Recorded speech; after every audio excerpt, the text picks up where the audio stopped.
આ રત્નોની પ્રતિમાને પણ કોઈ વ્યક્તિ રહેવા નહીં દે. કોઈ પણ વ્યક્તિ એને 3 પ્રદક્ષિણા આપે તો એને વર્ષી તપ ઉદયમાં આવે ને આવે જ. રત્નની પ્રતિમાનું જિનાલય આવે છે.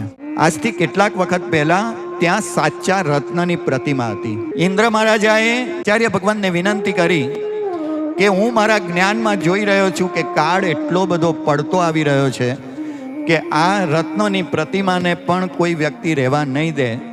અને તે વખતે ઇન્દ્ર મહારાજાએ સાચી જે પ્રતિમા છે એ ભંડારી મૂકી છે, પણ એમના દ્વારા જે નિર્મિત એક બીજી પ્રતિમા ત્યાં આગળ છે. આ રીતે આખી ઇન્દ્ર દ્વારા અપાયેલી પ્રતિમા આજે પણ એ રત્નના દિનાલયની અંદર છે. ઉપર જતા એક કલિકુંડ પાર્શ્વનાથ પરમાત્માની દેરી છે, પગલા છે. એની એક વિશેષતા એવી છે કે કોઈ પણ વ્યક્તિ એને 3 પ્રદક્ષિણા આપે અને જો મનમાં સંકલ્પ કરે ને તો એને વર્ષી તપ ઉદયમાં આવે ને આવે જ.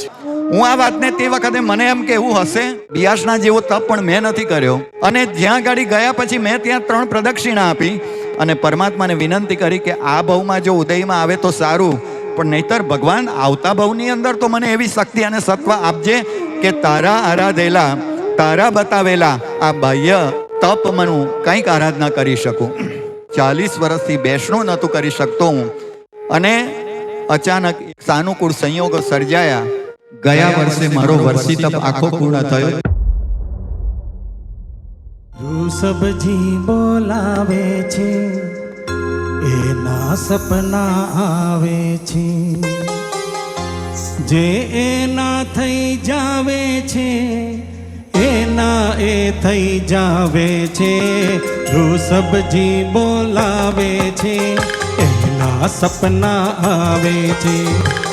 સબજી બોલાવે છે, એના સપના આવે છે, જે એના થઈ જાવે છે એના એ થઈ જાવે છે.